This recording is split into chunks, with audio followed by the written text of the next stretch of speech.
Innal hamdalillah nahmaduhu wa nasta'inuhu wa nastaghfiruh wa na'udzu billahi min shururi anfusina wa sayyiati a'malina may yahdihillahu fala mudilla lahu wa may yudlil fala hadiya lahu asyhadu an la ilaha illallah wahdahu la syarika lahu wa asyhadu anna Muhammadan abduhu wa rasuluh alladzi la rasula wa la nabiyya ba'dahu.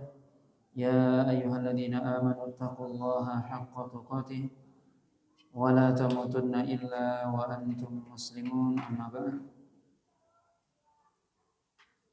Bapak dan Ibu kaum muslimin dan kaum muslimat yang dirahmati oleh Allah Subhanahu wa taala. Alhamdulillah, puji dan syukur senantiasa kita sampaikan kepada Allah Subhanahu wa taala. Pada malam hari ini kita berada pada tanggal 12 Zulhijjah, pertengahan hari tasyrik, di mana tentunya hari-hari ini masih kita dianjurkan untuk memperbanyak takbir, memperbanyak zikir kepada Allah SWT, termasuk zikir atau takbir setelah salat fardu atau yang disebut dengan takbir muqayyad. Setiap selesai salat fardu dianjurkan kita bertakbir, dan itu sunnah, bukan bid'ah. Sunnah Nabi SAW. Kita bertakbir setelah selesai salat fardu dari tanggal 9 Zulhijjah, setelah salat subuh sampai salat asar tanggal 13 Zulhijjah. Nabi SAW mengatakan ayyamut tasyrik ayyamu aklin wa syurbin wa dzikrullah. Hari tasyrik adalah hari makan dan minum dan berzikir kepada Allah Subhanahu wa taala. Maka kita dianjurkan memperbanyak takbir kita di hari-hari yang istimewa. Memperbanyak takbir, baik takbir mutlak, kita sambil jalan di kendaraan bertakbir, menghidupkan sunnah Nabi SAW. Termasuk di sini habis salat fardu. Masih kita hari tanggal 12 ya, sampai besok tanggal 13. Ini sunnah Nabi SAW. Kita setelah selesai salat fardu bertakbir, yang disebut dengan takbir muqayyad. Ini diajarkan oleh Nabi SAW, para sahabat, di hari-hari yang istimewa, hari tasyrik. Dan ini adalah sunnah Nabi SAW yang dilakukan oleh para sahabat di hari-hari tasyrik, termasuk dari sejak awal Zulhijjah takbir mutlak. Maka ini tentunya kita bertakbir atau berzikir kepada Allah kapan saja, di mana saja. Tapi hari-hari ini adalah hari-hari yang paling istimewa, yang kita hendaknya juga menghidupkan sunnah Nabi SAW. Yang dilarang itu kalau kita berjamaah sengaja. Tapi kalau tidak sengaja tidak apa-apa. Kalau kita 1, 2, 3 ayo takbiran, itu bid'ah. Tapi kalau setiap kita baca Allahu Akbar, Allahu Akbar, tawafuqan, artinya pas sama, tidak masalah. Karena ada sebagian orang tidak mau takbir karena dia takut bid'ah katanya. Yang bid'ah itu tata cara yang menyelisihi yang kita komandoi, itu iya. Imamnya mengatakan, kemudian dia setelah imam mengikuti. Tidak. Ya, takbir sendiri-sendiri. Tapi kalau kebetulan sama, berbarengan, enggak masalah. Jangan karena kita khawatir dalam masalah tata cara menyelisih syariat, kemudian kita tinggalkan sunnahnya sama sekali. Ini suatu hal yang keliru. Ya, ini adalah amalan para sahabat. Bagaimana kita menghidupkannya? Sebagian orang juga misalnya khawatir ikut acara misalnya kematian ya. Kita dianjurkan takziah, tetap takziahnya harus. Yang menyelisih itu adalah tata cara yang tidak benar, bukan berarti kita tidak takziah. Ini yang harus dipahami juga. Tata cara yang tidak sesuai kita tinggalkan. Tapi esensinya, sunnahnya jangan ditinggalkan. Karena takut misalnya jatuh pada perbuatan yang dilarang. Ini juga suatu hal yang perlu kita pahami. Termasuk adalah dalam hal kita masih diberikan oleh Allah SWT umur, waktu untuk memperbanyak takbir kepada Allah SWT, berzikir. Dan ini adalah sunnah Nabi SAW yang diajarkan oleh Rasul dan juga para sahabat yang mesti kita senantiasa hidupkan. Karena ini syiar. Kita mengeraskan suara, syiar. Berbeda dengan kita zikir hari-hari yang lain, biasa saja. Suara lirih biasa saja. Tapi ini kan hari-hari beda. Maka kita mengistimewakan hari yang diistimewakan oleh Allah. Kenapa kita mengeraskan suara zikir setelah sholat ketika tanggal 9 sampai tanggal 13? Karena itu Nabi yang melakukan. Nabi mengeraskan, kita mengeraskan. Nabi melunakkan, kita melunakkan. Begitu. Ini adalah suatu hal yang perlu kita perhatikan ya. Karena sebagian kita lihat tidak mau dia bertakbir. Nah, khawatir kata dia jatuh pada bid'ah. Bukan bid'ah takbir. Itu sunnah, tapi tata caranya yang mungkin sebagian saudara kita kaum muslimin keliru. Itu yang kita luruskan. Nah, Bapak dan Ibu yang dirahmati Allah SWT, pada malam hari ini kita melanjutkan pembahasan dari kitab Sahih Muslim. Masih dalam kitab Al-Fadail, yaitu bab yang ke-6, yaitu bab syafaqatuhu sallallahu alaihi wasallam ala ummatihi wa mubalaghatuhu fi tahdhirihim mimma yadurruhum. Yaitu bab yang menjelaskan tentang bagaimana kasih sayang Nabi SAW kepada umatnya dan bagaimana beliau benar-benar memberikan tahdzir, peringatan yang sangat keras atau peringatan yang sangat mendalam agar kita jauh dari hal-hal yang memberikan mudarat buat kita. Nabi SAW memberikan peringatan dari hal-hal yang akan memberikan mudarat kepada umat. Dalam bab ini disebutkan oleh Imam Muslim hadis dari Abi Musa Al-Asy'ari radhiyallahu taala anhu dari Nabi sallallahu alaihi wasallam qala inna mathali wa mathala ma ba'athani Allahu bihi kamathali rajulin ata qaumahu faqala ya qaum inni ra'aitul jaysha bi aynayya wa inni ana an-nadhirul uryan fannajaa fa'ata'ahu ta'ifatun min qaumihi fa'adlaju fantalaqu ala muhlatihim wa kadzabat ta'ifatun minhum fa'asbahu makanahum fasabbahahumul jaysh fa'ahlakahum wajtahahum fadzalika mathalu man ata'ani wattaba ma ji'tu bihi wa mathalu man asani wa kadzdzaba ma ji'tu bihi minal haqq.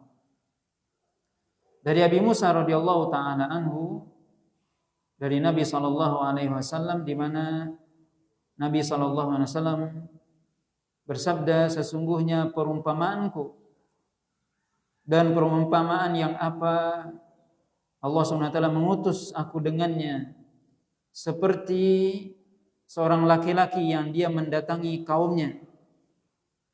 Kemudian dia mengatakan, sesungguhnya aku melihat pasukan musuh yang dengan kedua mataku yang akan menyerang. Wa inni ana an-nadhirul uryan, dan aku adalah pemberi peringatan yang uryan, yang telanjang. Fannaja, maka selamatkan diri kalian. Fa ata'ahu ta'ifatun min qaumihi, maka sebagian dari kaumnya mentaatinya. Maka kemudian mereka pergi pada malam itu juga bersegera. Dan sebagian lagi dari mereka mendustakannya. Kemudian mereka tetap pada pagi harinya di tempat mereka. Maka kemudian tiba-tiba pasukan musuh tersebut datang tiba-tiba pada pagi harinya, kemudian menghancurkan mereka dan membinasakan mereka. Begitulah perumpamaan orang-orang yang mengikutiku, yang mentaatiku, kata Nabi, dan juga orang-orang yang mengikuti apa yang aku bawa. dan perumpamaan orang yang bermaksiat kepadaku dan mendustakan apa yang aku bawa dari kebenaran. Bapak dan Ibu yang dirahmati Allah SWT, Nabi SAW dalam hadis yang mulia ini memberikan sebuah permisalan kepada kita. Sebuah permisalan bahwasanya sesungguhnya perumpamaan aku dan perumpamaan orang-orang yang Allah SWT mengutus, dan perumpamaan yang aku diutus oleh Allah SWT dengannya, seperti seorang laki-laki yang mendatangi kaumnya. Dulu di zaman dahulu orang-orang Arab punya kebiasaan. Apa kebiasaannya? Kalau misalnya datang suatu berita yang sangat penting atau keadaan yang sangat genting, maka orang yang memberi berita itu akan datang kepada kaumnya, kemudian dia akan buka bajunya. Maka itu dalam istilah orang Arab namanya an-nadhirul uryan, pemberi peringatan yang telanjang. Itu kebiasaan orang Arab dahulu. Supaya apa? Supaya orang ini akan datang misalnya ke pasar, ke tempat orang berkumpul, dia buka bajunya. Tujuannya apa? Agar orang itu melihat kepada dia. Kenapa? Ini penting berarti. Jadi supaya orang mencari perhatian orang. Begitulah orang dahulu. Ya. Kalau kita mungkin bikin sesuatu supaya viral gitu. Kalau zaman kita kan pakai viral-viral. Bikin yang aneh-aneh di medsos supaya di viral. Tapi ini untuk hal yang penting. Begitu namanya, itu istilahnya, itu biasa orang Arab namanya menyebutnya an-nadhirul uryan. Kata Nabi, aku seperti nadhirul uryan. Aku ini seperti pemberi peringatan yang uryan, yang memberi kabar genting, kabar penting dan dengan keadaan yang genting, di mana Nabi SAW itu datang kepada kaumnya seperti an-nadhirul uryan, memberikan peringatan. Jadi dia lepas bajunya, dia sampaikan itu ada pasukan musuh yang akan menyerang. Sengaja dia buka bajunya supaya orang semuanya melihat, semuanya mendengar. Berarti ini sangat penting, harus didengar. Maka ini namanya an-nadhirul uryan. Maka Nabi SAW mengatakan, Inni an-nadhirul uryan. Akulah pemberi peringatan yang uryan, yang telanjang, yang seperti itu. Yang maksudnya apa? Aku adalah pemberi peringatan yang sangat penting, berita yang sangat penting yang akan aku bawa ini. Kata Nabi SAW. Maka an-nadhirul uryan itu biasanya dia datang ke kerumunan orang, ke tempat orang-orang berkumpul, dia katakan apa? Dia lepas bajunya, dia mengatakan an-najah, artinya selamatkan diri kalian, selamatkan. Karena ini ada pasukan musuh yang akan datang nih. Kalau orang itu percaya, dia akan pergi, tinggalkan pasukan rumah kalian, bersembunyi, mengungsi. Kalau dia, maka sebagian orang yang percaya dia akan pergi. Selamat dia, malam itu juga dia berangkat.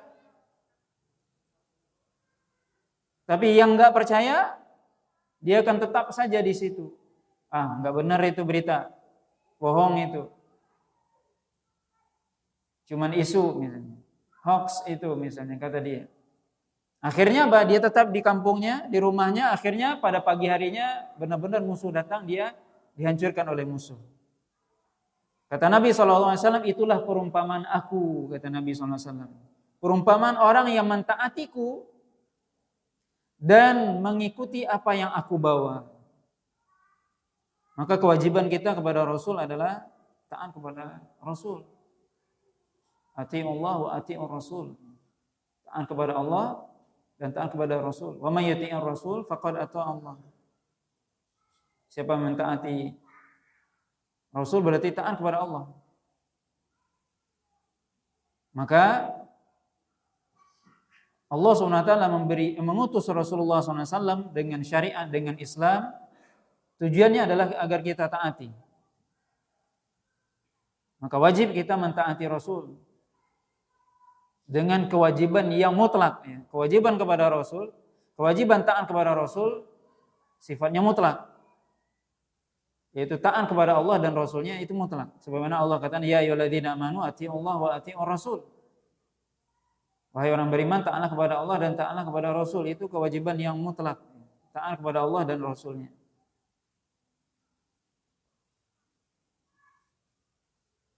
Kemudian wattaba'a ma ji'tu bihi, dan mengikuti apa yang aku bawa, apa yang dibawa oleh Rasul. Islam yang dibawa oleh Rasul ada Al-Quran dan Sunnah. Kewajiban kita mentaati Allah SWT, mentaati Rasul dan mengikuti apa yang dibawa oleh Rasul. Itu kewajiban kita. Maka siapa yang dia mentaati Rasul dan mengikuti Rasul, maka dia akan selamat. Tapi kalau dia bermaksiat dan mendustakan apa yang aku bawa, kata Nabi, yaitu Al-Quran, maka dia akan dihancurkan, ya, seperti dalam permisalan tadi, dihancurkan oleh musuh. Dia akan masuk ke dalam kebinasaan. Maka Rasulullah SAW ketika pertama kali berdakwah itu memanggil seluruh keluarganya, ya Bani Abdul Muttalib, ya Bani Hashim.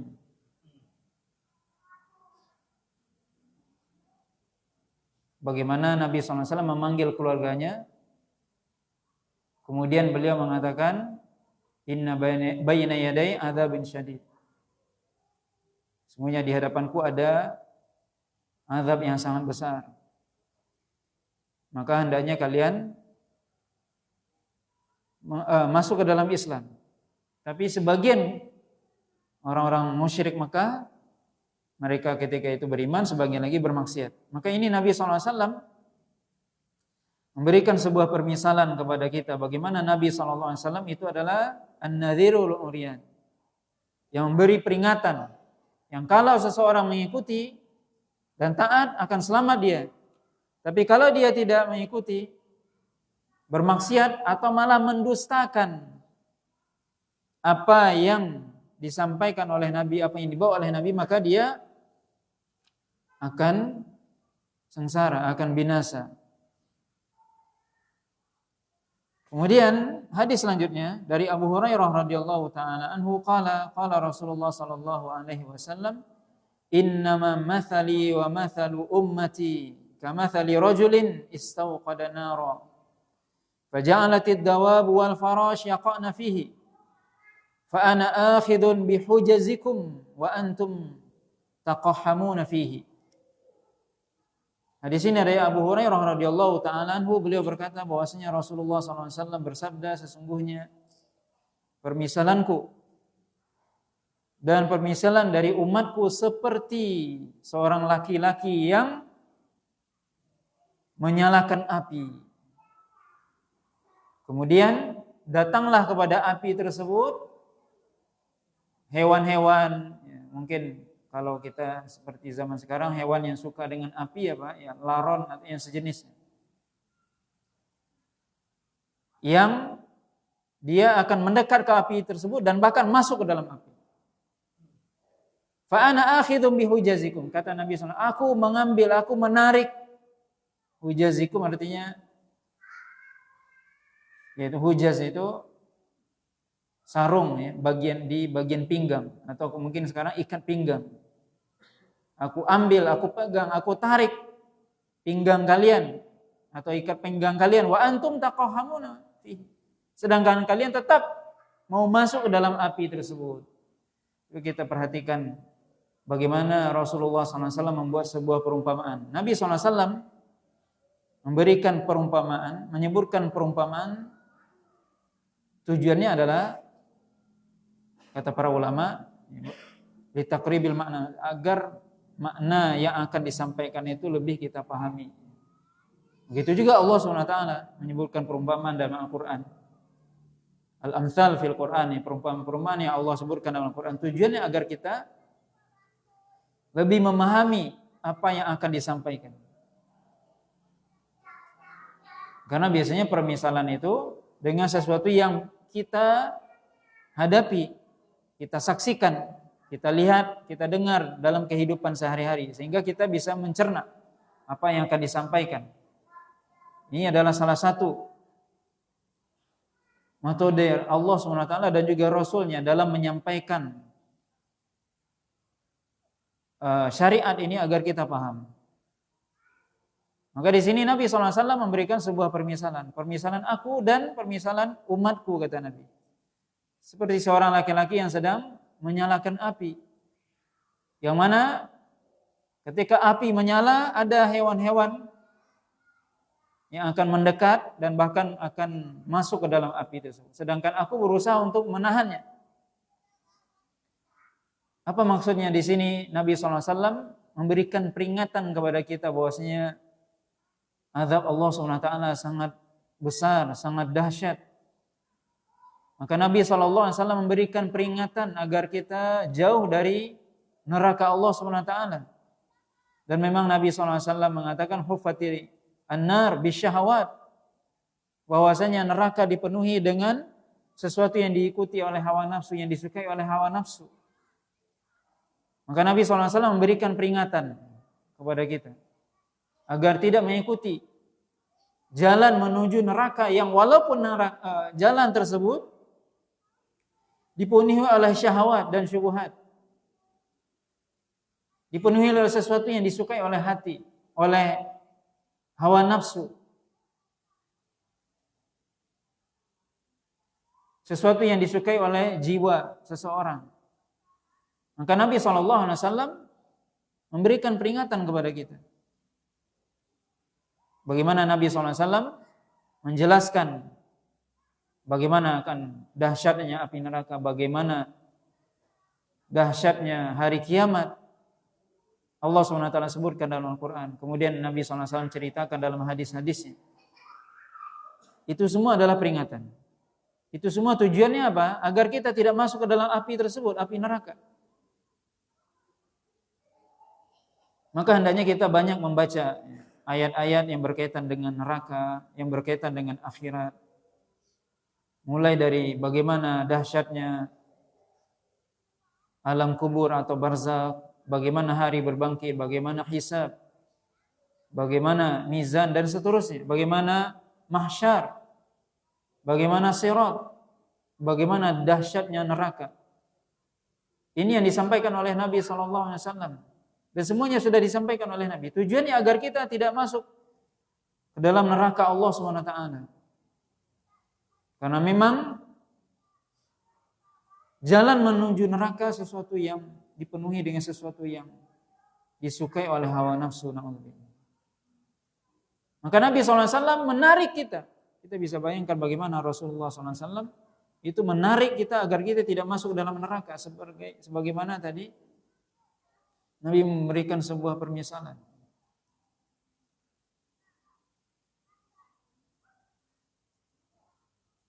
Dalam riwayat yang lain yang juga dari Abu Hurairah, Nabi SAW mengatakan, "Mathali wa kamathali rajulin istawqada nar falamma adaa'at ma hawlaha ja'ala al-farash wa hadhihi ad-dawab allati fi an-nar yaqa'na fiha wa ja'ala yahjuhunna wa yaghlibnahu fayataqammahna fiha qala fadzalikum mathali wa mathalukum ana akhidhum bihujazikum anin nar halumma anin nar fataghlibuna bi taqahhamuna fiha. Kata Nabi SAW, perumpamaanku dan perumpamaan orang ya seperti seorang laki-laki yang menyalakan apinya. Kemudian ketika api itu sudah menyala, sudah menerangi apa yang ada di sekitarnya, maka mulai hewan-hewan seperti mungkin laron atau yang sejenisnya, atau apalah bahasa kita, yang dekat dengan api atau suka dengan api. Maka hewan itu suka kepada api, kemudian masuk ke dalamnya. Maka kemudian laki-laki tadi berusaha yahjuzuhun, menghalangi mereka. Jangan masuk ke api itu. Tetapi apa? Tetap hewan-hewan itu masuk ke dalamnya. Begitulah perumpamaan aku dan perumpamaan kalian, kata Nabi SAW. Ana akhidun bihujazikum anin. Aku menarik kalian dari neraka. Na'udzubillah. Nabi SAW memberikan peringatan kepada kita untuk menjauhkan diri dari neraka. Halumma anin nar, artinya apa? Menjauhlah dari neraka. Maksudnya bagaimana? Menjauhkan diri dari hal-hal, perbuatan, amalan yang akan membawa kita kepada neraka Allah SWT. Kita kalau ditanya mau masuk neraka, pasti tidak.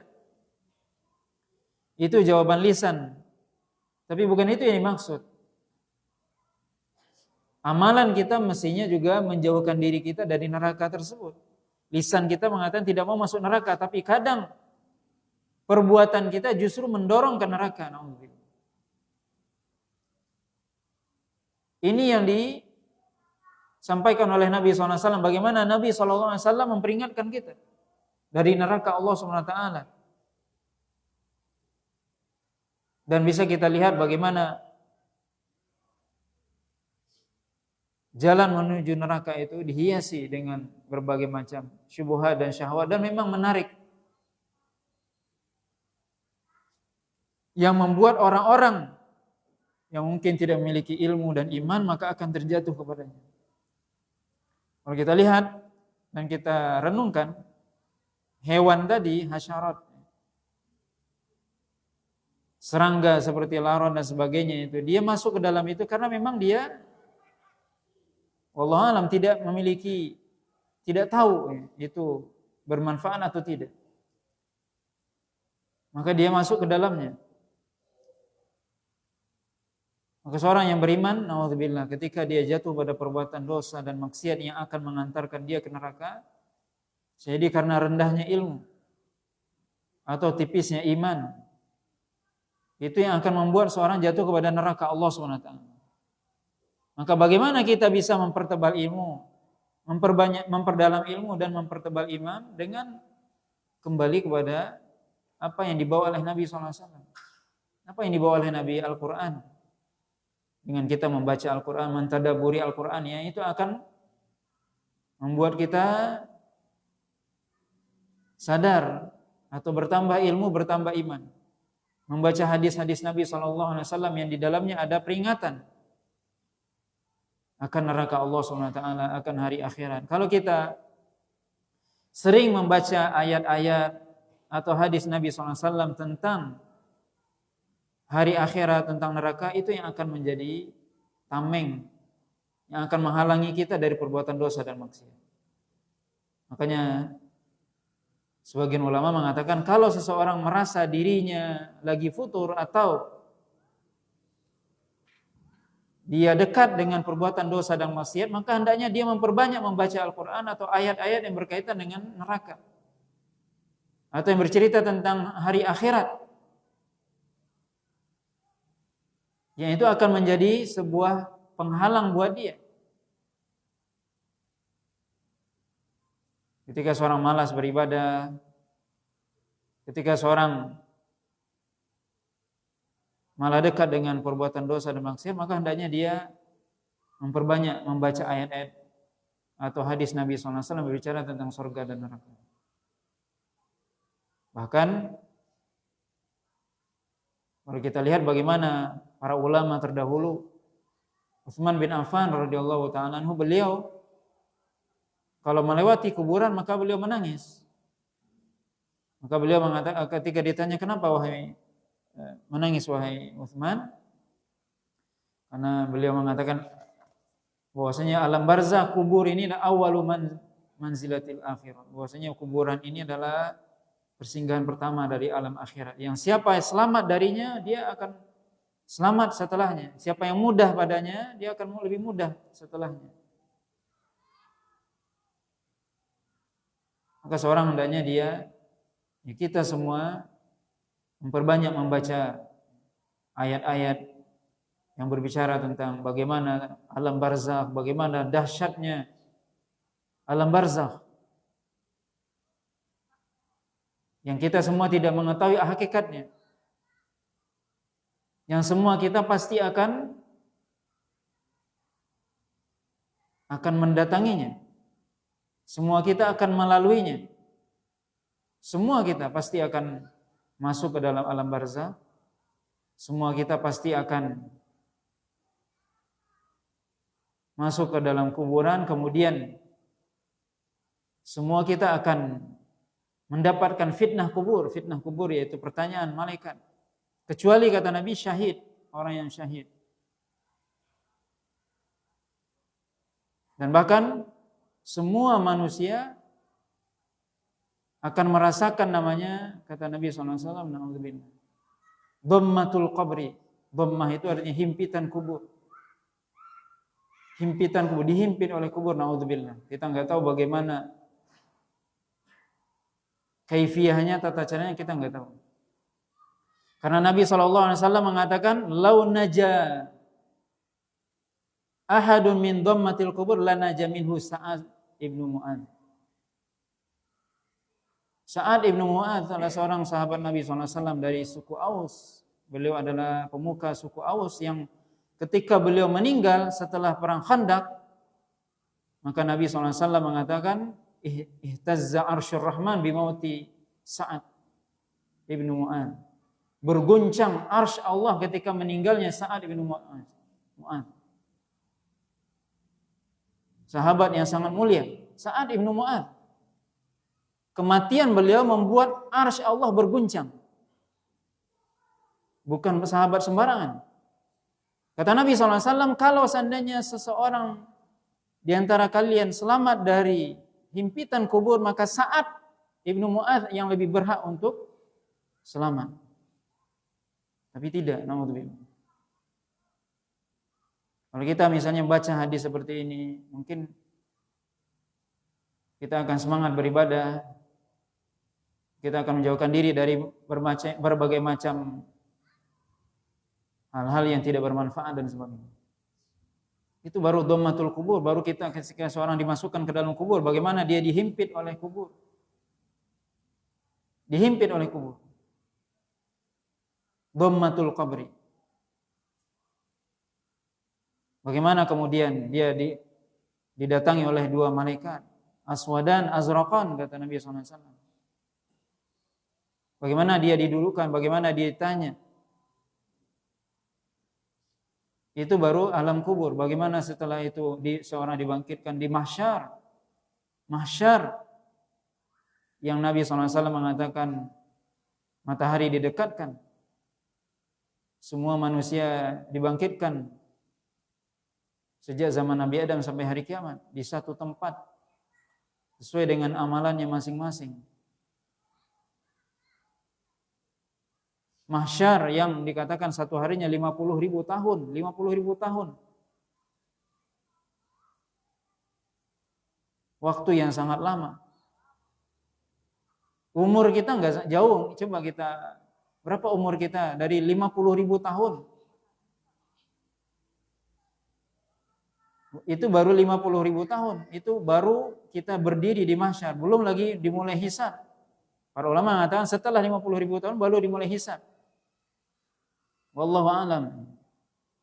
Ini bagaimana kita, kalau kita baca seperti itu, maka itu hal-hal yang kita katakan seorang ketika membaca Al-Quran, membaca hadis Nabi SAW, itu yang akan membuat seorang bersemangat beribadah, menjauhkan diri dari hal yang tidak bermanfaat. Apalagi yang akan memberikan mudarat buat dia, perbuatan dosa dan maksiat. Kalau kita membaca hadis-hadis seperti ini, maka ini faedah kita baca Al-Quran. Maka hari ini, zaman ini, bagaimana saya supaya semangat beribadah, jauh dari perbuatan dosa dan maksiat? Baca Al-Quran, baca Al-Quran. Baca Al-Quran, baca terjemahannya, baca tafsirnya. Sibukkan hari-hari kita dengan hal yang bermanfaat. Sebab kalau kita tidak menyibukkan diri dengan yang bermanfaat, kita akan rugi. Dan kita akan jatuh pada perbuatan minimal sia-sia, apalagi bisa menjurus kepada dosa. Minimal sia-sia. Jangan kita lebih sibuk dengan HP dan sebagainya, media sosial. Media sosial mungkin ya yang seperlunya saja. Yang sampai banyak pula waktu kita pegang HP daripada pegang Al-Quran. Pegang hadis Nabi, kita baca hadis-hadis Nabi SAW yang bercerita tentang hari kiamat, bercerita tentang akhirat. Maka kalau kita lagi malas beribadah, futur, itu kata para ulama. Baca Al-Quran yang berkaitan dengan hari kiamat. Baca artinya kalau kita nggak paham. Baca ketika malam hari. Ketika kita sendiri. Kalau kita baca siang, kita sambil baca gendong anak, ya tidak ada athar pengaruh. Tapi baca sendiri sebelum tidur, baca Al-Quran sendiri. Ini akan memberikan pengaruh. Kadang sebagian orang bertanya, saya baca Al-Quran, saya khatam tiap bulan baca khatam Al-Quran. Tapi nggak ada pengaruhnya. Iya, kenapa? Karena Anda baca Al-Quran tujuannya apa? Kata para ulama mengatakan apa? Kita membaca Al-Quran sesuai dengan niat kita. Kalau niatnya hanya sekedar khatam, ya khatam. Tapi kalau kita niat mendapatkan hidayah dari Al-Quran, Allah akan berikan sesuai dengan niat. Kapan kita bisa mendapatkan hidayah dari Al-Quran? Kalau kita membacanya malam hari. Sebelum tidur atau sepertiga malam kita bangun sebelum subuh baca. Tidak usah banyak-banyak. Kalau kita rutinkan, kita bisa, itu memberikan pengaruh buat hati kita. Itu yang akan membersihkan hati. Kita sendiri membaca, kita yang merenungkan sendiri, kita sendiri yang menangis, tidak perlu tahu orang lain. Tidak perlu di selfie pula. Naudzubillah, zaman sekarang naudzubillah. Maka ini kaum muslimin yang dirahmati oleh Allah SWT, maka Nabi SAW telah memberikan, telah menyampaikan kepada kita bagaimana Nabi SAW itu memberikan kepada kita peringatan yang sangat keras. Jangan mendekat kepada neraka, jangan mendekat. Menjauh dari neraka Allah SWT. Nabi menarik kita. Kita bisa bayangkan itu. Nabi menarik kita. Jangan masuk ke dalam neraka, tapi kita sendiri yang mau masuk ke dalam neraka. Itu yang disayangkan oleh Nabi SAW. Kenapa kita mau masuk dalam neraka? Padahal Nabi sudah tarik kita. Padahal ini neraka. Coba kita bayangkan sendiri. Kalau kita lihat anak kita, dia mau masuk ke dalam api, kita tarik, tapi dia tetap. Begitulah Nabi SAW sayang kepada umatnya. Ini juga kita tahu bahwasanya Nabi SAW manusia yang paling sayang kepada umatnya Rasulullah. Lebih sayang Rasulullah kepada kita daripada orang tua kita kepada diri kita sendiri. Rasulullah SAW melarang kita, memberikan peringatan kepada kita dari neraka. Allah SWT ditarik kita, subhanallah, ditarik. Pinggang kita ditarik oleh Nabi. Itu kata Nabi SAW. Tapi kita, naudzubillah, karena kebodohan kita, karena kelalaian kita masuk juga ke dalam neraka, naudzubillah.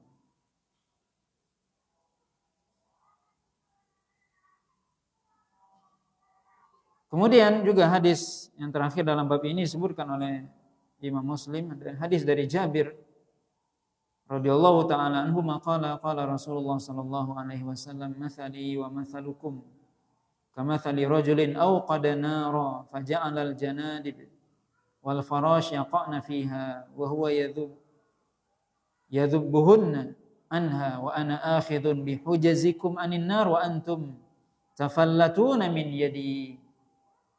Kata Nabi SAW, perumpamaan aku dan perumpamaan kalian seperti seorang laki-laki yang dia menyalakan api. Kemudian datanglah hewan-hewan serangga-serangga tadi yang kemudian jatuh ke dalam api tersebut, dan dia berusaha menahan mereka. Aku menarik pinggang kalian dari neraka, sedangkan kalian lepas dari tanganku. Kalian sendiri yang berusaha melepaskan diri dari tanganku, kata Nabi SAW. Coba kita lihat, renungkan permisalan ini. Nabi menarik kita, kita sendiri yang melepaskan tangan Nabi. Itu ibaratnya seorang yang dia jatuh pada perbuatan dosa dan maksiat, sudah Nabi bilang, Nabi sudah sampaikan, ini jalan ke neraka, ini enggak benar. Ditarik oleh Nabi SAW pinggang kita malah melepaskan tangan Nabi. Kita lepaskan tangan Nabi. Kata Nabi SAW, wa antum tafallatuna min yadi. Kalian melepaskan diri dari tanganku. Tafallatun itu artinya berlari kencang. Ketika ditarik dia malah lari, lepas tangan. Kalau kita mengartikannya secara makna.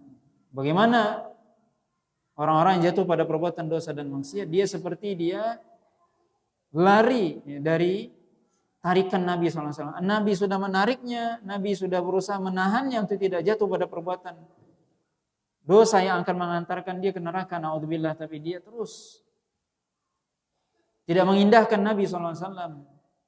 Ini bisa kita lihat apa faedah dari hadis-hadis yang disebutkan oleh Imam Muslim ini adalah pertama, Nabi SAW sudah menyampaikan segala sesuatu. Dan yang paling penting dalam hal ini adalah Nabi SAW sudah memberikan peringatan kepada kita tentang dahsyatnya neraka.